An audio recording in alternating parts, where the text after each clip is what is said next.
इस दुनिया में एक भी काम असंभव नहीं है यदि आप उसे पूरी इच्छा शक्ति और पूरी दृढ़ता के साथ करते हैं, क्योंकि कुछ भी इम्पॉसिबल है ही नहीं। क्योंकि यदि आपने इम्पॉसिबल वर्ड को ध्यान से सुना हो तो उसमें लिखा होता है इम्पॉसिबल, और यदि आप इसे ध्यान से पढ़ें तो वो कहता है आई एम पॉसिबल। तो कुछ भी असंभव है ही नहीं यदि आप पूरी इच्छा शक्ति के साथ, पूरे कॉन्फिडेंट के साथ कुछ भी कार्य को यदि एक बार करने की ठान लेते हैं तो दुनिया की कोई भी ताकत आपको रोक ही नहीं सकती। जी हाँ, तो नमस्कार, जय श्री राम, जय श्री राधे कृष्णा। मैं एस्ट्रोलॉजर अनुष्का आप सभी का आपकी अपनी यूट्यूब चैनल मकर राशि चैनल पर मकर राशि फल की आज के इस नए और बेहद खास और महत्वपूर्ण कार्यक्रम में हार्दिक स्वागत करती हूं और आशा करती हूं कि आप सब कुशल मंगल होंगे। तो मकर राशि वालों, आज हम इस वीडियो में जानने वाले हैं कि मकर राशि के जातकों के लिए 6 जुलाई 2025 से टाइम कैसा रहने वाला है। क्योंकि 6 जुलाई 2025 को जो सूर्य देव है वो अपना नक्षत्र परिवर्तन करने वाले हैं 6 जुलाई से। तो कैसा टाइम आपके लिए होगा, कौन कौन से बड़े बड़े परिवर्तन यहाँ पर आपको देखने को मिलेंगे, आइए चर्चा कर लेते हैं। लेकिन एक छोटी सी इन्फॉर्मेशन अब भी आपको दे दें कि यदि आप अपनी खुद की जन्म कुंडली का विश्लेषण कराना चाहते हैं तो आप इस व्हाट्सएप नंबर पर मैसेज कर सकते हैं 84 33 43 15 79। लेकिन आपसे हाथ जोड़कर रिक्वेस्ट है कि इस नंबर पर केवल और केवल व्हाट्सएप पर मैसेज ही कीजिएगा, क्योंकि कॉल आपका रिसीव नहीं किया जाएगा। और जन्म कुंडली का विश्लेषण कराना आवश्यक इसलिए हो जाता है क्योंकि यह जो कुंडली आपको बोर्ड पर दिख रही है यह सिर्फ आपकी नहीं बल्कि जितने भी मकर राशि के जातक एवं जातिकाएं हैं यह उन सभी के लिए कुंडली है। और जो ग्रहों का राशि परिवर्तन होता है, नक्षत्र परिवर्तन होता है, उसका हमारे जीवन पे 5 से 10% के बीच ही प्रभाव देखने को मिलता है। बाकी 90% हमारी खुद की पर्सनल जन्म कुंडली है उससे पता चलता है। तो इसलिए उसका एनालिसिस कराना आवश्यक हो जाता है। उससे आपको यह भी पता चल जाता है कि किस ग्रह की वजह से आपके लिए टाइम अच्छा होगा, किस ग्रह का राशि परिवर्तन आपके लिए अच्छा होगा। सब कुछ A to Z total information आपको अपने बारे में पता चल जाती है। तो कुछ लोगों के कमेंट आते हैं कि आपके पास आपकी अपनी जन्म कुंडली नहीं है तो किस प्रकार होगा। तो आपको बता दें, आपको आपकी जन्म कुंडली की भी आवश्यकता नहीं है यदि ये 3 चीज़ें आपके पास है।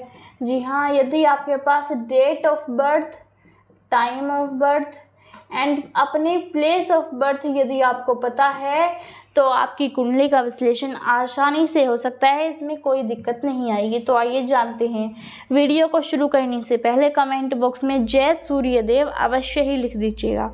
तो जो सूर्यदेव है वो अपना राशि परिवर्तन नहीं बल्कि अपना नक्षत्र परिवर्तन कर रहे हैं और सूर्य जाएंगे पुनर्वसु नक्षत्र में। जी हाँ, और इस पुनर्वसु नक्षत्र के जो स्वामी हैं वो है देव गुरु बृहस्पति।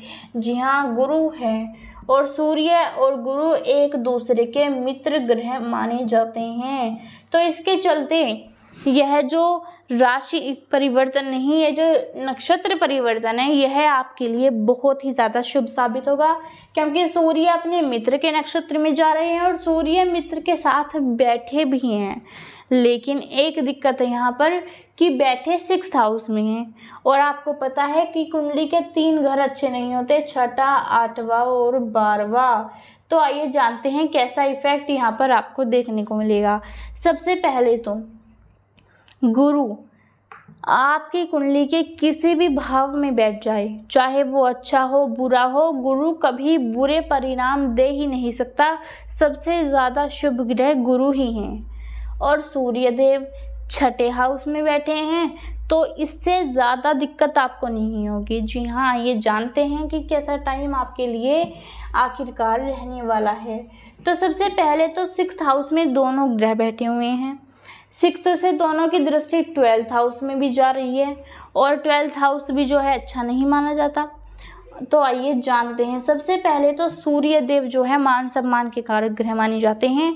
6th हाउस जो है वो कुछ 3-4 चीज़ों का होता है। सबसे पहले कर्जे का भाव होता है, कर्जे के अलावा केस मुकदमे का भाव होता है, इसके अलावा केस मुकदमे के साथ साथ यह बीमारी का भाव भी होता है, और नौकरी का हाउस भी 6th हाउस माना जाता है। साथ ही शत्रु का हाउस भी 6th हाउस ही माना जाता है। जी हाँ, शत्रु की बात की जाए तो शत्रु का भाव भी 6th हाउस माना जाता है। तो आइए जानते हैं। सबसे पहले तो कर्जा, यानी कर्जे को लेकर के टाइम कैसा होगा, आप कर्जा लेंगे, जो कर्जा लिया हुआ है उसे किस प्रकार चुकाएंगे। तो आपको बता दें, यहाँ पर जो कर्जा लिया हुआ है अभी आपकी ऐसी कंडीशन नहीं है कि आप उसे चुका सके, क्योंकि टाइम आपके लिए अच्छा नहीं है। धन स्थान में राहु बैठे हुए हैं, तो इस वजह से आप कर्जा नहीं चुका सकते हैं अभी। ना ही आपको कर्जा, जब आप चुका नहीं सकते तो और कर्जा लेने की आवश्यकता भी यहाँ पर आपको अभी नहीं है। साथ ही शत्रु से लेकिन छुटकारा आपको ज़रूर मिल जाएगा। क्यों?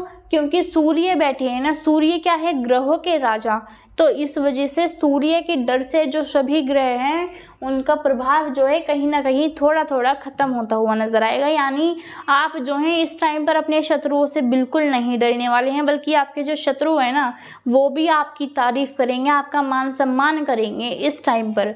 साथ ही आपको बता दें, केस मुकदमे को लेकर के टाइम कैसा होगा। गुरु बैठे हुए हैं तो केस मुकदमे को लेकर के टाइम बहुत अच्छा होगा। आपके पक्ष में सारी चीज़ें आपके पक्ष में है केस मुकदमे को लेकर के। आपको अब कोर्ट कचहरी के चक्कर नहीं लगाने होंगे बिल्कुल भी। साथ ही यहाँ पर मकर राशि वालों, यदि बात की जाए नौकरी की, तो सूर्य देव मान सम्मान के कारक ग्रह माने जाते हैं। नौकरी के कारक ग्रह भी सूर्य देव ही माने जाते हैं कहीं ना कहीं, और सूर्य देव 6th हाउस में बैठे हैं, नौकरी के भाव में ही बैठे हैं। तो नौकरी तो आपको इस टाइम पर 100% मिलने वाली है, और ऐसी नौकरी मिलेगी जिसमें लोग आपकी खूब वैल्यू करेंगे, लोग आपके अंडर काम करेंगे। जैसा आपने कह दिया सभी उस बात को सच मान लेंगे। आपका ट्रांसफ़र भी यहाँ पर हो सकता है, मनचाहा ट्रांसफ़र, जी हाँ ट्रांसफ़र आपका हो सकता है। आपका प्रमोशन भी यहाँ पर हो सकता है यदि आप चाहें तो। टाइम को अपने अनुकूल, अपने लिए बिल्कुल परफेक्ट बना सकते हैं। नौकरी आपको 100% मिलेंगे। नौकरी छूट गई, नौकरी छोड़नी पड़ी, नौकरी से निकाल दिया गया, नौकरी अभी तक मिली ही नहीं है, नौकरी की तलाश कर रहे हैं ये, तो नौकरी से रिलेटेड सारी दिक्कतें समाप्त होंगी। बीमारी यदि कोई आपको है तो बस छोटी मोटी दिक्कत आपको हो सकती है, आपकी आंखों से रिलेटेड आपको दिक्कत यहाँ पर हो सकती है, स्किन से रिलेटेड कुछ ना कुछ प्रॉब्लम हो सकती है। तो आप जो है बिल्कुल अपनी स्किन को क्लियर रखें, धूप में न जाए। आपको इस टाइम पर धूप से बचना बहुत ज़्यादा आवश्यक है। साथ ही यहाँ पर ये तो हो गए 6th हाउस की। अगर बात की जाए 12th की, तो 12th हाउस जो है ना वो जेल का हाउस होता है, खर्चे का हाउस होता है। तो यहाँ पर इस टाइम पर खर्चे जो है वो थोड़े ज़्यादा बढ़ते हुए नज़र आएंगे, पहले से ज़्यादा खर्चे आप करेंगे। इसके अलावा विदेश की यात्राओं पर भी आप जा सकते हैं। जी हाँ, विदेश की यात्राएं आप कर सकते हैं। उसमें जो भी दिक्कतें किसी भी चीज़ से रिलेटेड आ रही थी तो वो भी दूर होती हुई नज़र आएंगी। साथ ही यहाँ पर आपको इस टाइम पर केस मुकदमे से डरने की आवश्यकता नहीं है, वो तो आपके पक्ष में है ही। साथ ही बात की जाए तो आपका लव रिलेशन, तो लव लाइफ जो है ना वो तो आपकी बहुत ही ज़्यादा अच्छी होने वाली है। क्यों? क्योंकि 5th हाउस में शुक्र बैठे हुए हैं, और शुक्र जो है वो ही लव रिलेशन के कारक ग्रह माने जाते हैं। तो यदि आप किसी को प्रपोज करना चाहते हैं तो आप कर सकते हैं, कोई भी दिक्कत नहीं है, टाइम आपके बिल्कुल पक्ष में चल रहा है। आपका लव रिलेशन पहले से ज़्यादा और भी ज़्यादा मजबूत होने वाला है। साथ ही बात की जाए वैवाहिक जीवन की, तो वैवाहिक जीवन जो है वो बिल्कुल बहुत अच्छा रहेगा। क्यों? क्योंकि बुध बैठे हुए हैं। यदि कोई भी दिक्कत आपके वैवाहिक जीवन में चल रही थी तो आप अपनी बुद्धि का प्रयोग करके उन सारी दिक्कतों को यहाँ पर दूर करते हुए नजर आएंगे। बुध की दृष्टि यहाँ से आपके ऊपर भी आ रही है, तो इस टाइम पर आप अपनी बुद्धि से काम लेंगे, अपने दिल पर बातों को कम लेंगे, अपने दिमाग पर ज़्यादा लेंगे। आप उन चीज़ों के बारे में ज़्यादा सोचेंगे जिनके बारे में आपको एक्चुअली में सोचना चाहिए। जो बेकार की चीज़ें, जो मोह माया है, आप उनके बारे में नहीं सोचेंगे, अपने फ्यूचर के बारे में इस टाइम पर सोचने वाले हैं।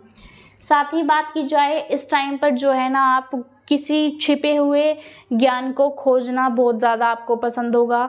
आप जो है इस टाइम पर कहीं न कहीं ड्रिंकिंग की तरफ भी यहाँ पर अट्रैक्ट हो सकते हैं, तो आपको ड्रिंक करने से बचना है।